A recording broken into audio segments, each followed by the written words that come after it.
Pick the things that you like to do, figure out how to incorporate those into your daily life, and then hire people that are great at the things you don't love to hand the rest off to. There's so many resources that we can access to help us that we should be able to find things that make us happy and make the business so fun. And I think keeping it fun keeps us fresh and keeps us alive for the longevity of it instead of feeling like we're stuck in the mud and needing out. Welcome to the Vacation Rental Show. This is your essential playbook to grow and scale your vacation rental business with advice and insights from the best in the biz. I'm your host, Lynell Gordon. Welcome to the Vacation Rental Show. I'm Lynell Gordon, your host. And this morning I have with me Jennifer Mucha. And Jennifer has been in the business for like 20 years, although she's only 23 years old. It was a very good beginning. But she started with one home in Oregon, right? Mm-hmm. And she has 350 vacation rentals all over the world.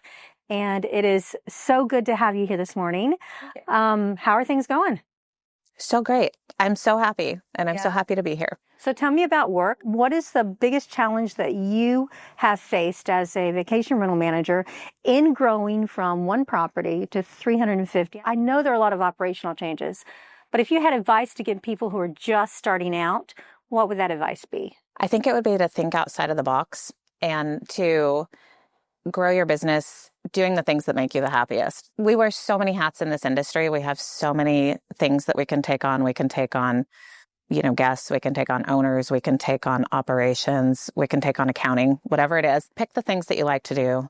Figure out how to incorporate those into your daily life, and then hire people that are great at the things you don't love to hand the rest off to. There's so many resources that we can access to help us that we should be able to find things that make us happy and make the business so fun. And I think keeping it fun keeps us fresh and keeps us alive for the longevity of it instead of feeling like we're stuck in the mud and needing out. Well, let me ask you this. Did you acquire a company to grow that large? I did. So I started with one home in Sun River, Oregon.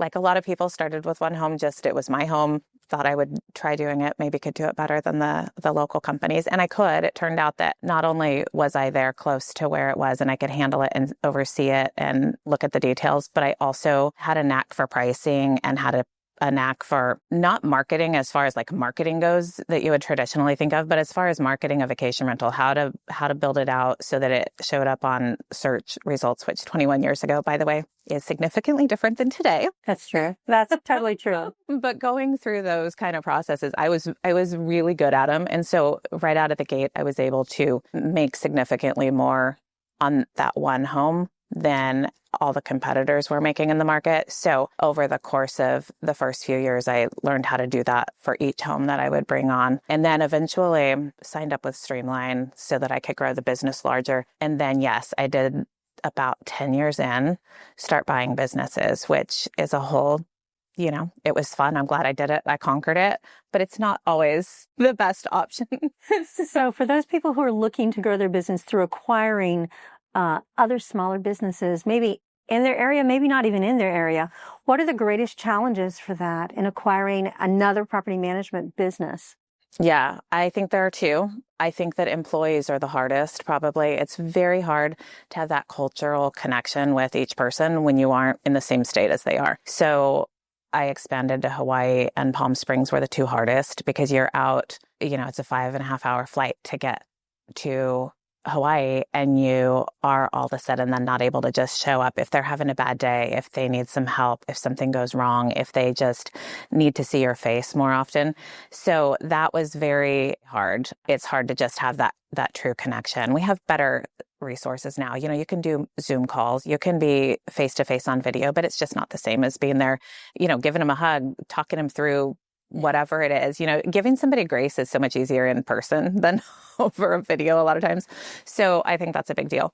The second hardest thing is that when you do an acquisition, you're often going broader. So you're bringing in employees that you haven't picked yourself, knowing what their goals are, if they're really aligned, really truly digging in and hearing if that's going to work out is pretty complicated in buying a business. That was a lot of challenge, was that employee. And I guess what happens is if you have an employee that you aren't aligned with, they're the ones that are used to working with the owners. Then the owners might not end up as happy. There's a lot of ways to have attrition after you buy a company. No, for sure. And staff, I know that staff is difficult anyway. It's one of the hardest parts of the business period, but actually having to align with new staff has to be more difficult. The Vacation Rental Show is proud to partner with Lynbrook, the experts in vacation payment solutions. Their comprehensive platform features guest ID, authentication, and mobile wallet support while directly integrating into your reservation system. With decades of experience, Lynbrook provides unmatched expertise in integrated homeowner payments, chargeback mitigation, and fraud protection for both you and your guests. Contact them online at lynbrookgroup.com to learn more. Tell me about the challenges of different destinations where, because you said Hawaii, I think the attributes or the amenities that are necessary to make a successful business in Hawaii are different than the ones in Bend, Oregon, or, in that area. So how difficult is that to pivot your marketing, or did you inherit marketing teams?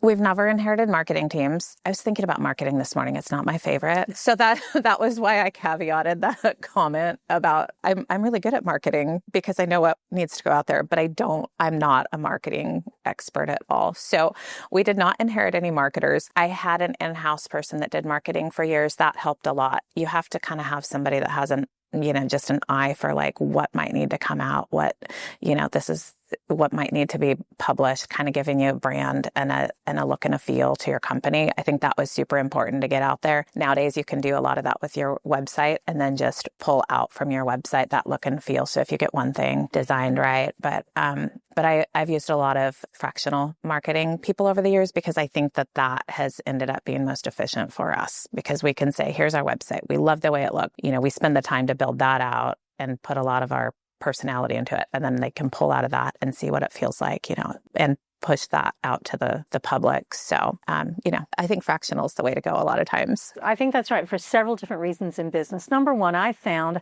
that having a marketing team, which I've had, it gets stale after a while. It really does. So being able to move things around and having contractors, and there are a lot of people out there in our business now that do that. Yeah. So I'm thinking of lots of people that have just come to do that. I know. I was saying it. Plug out to Annie. Just saying.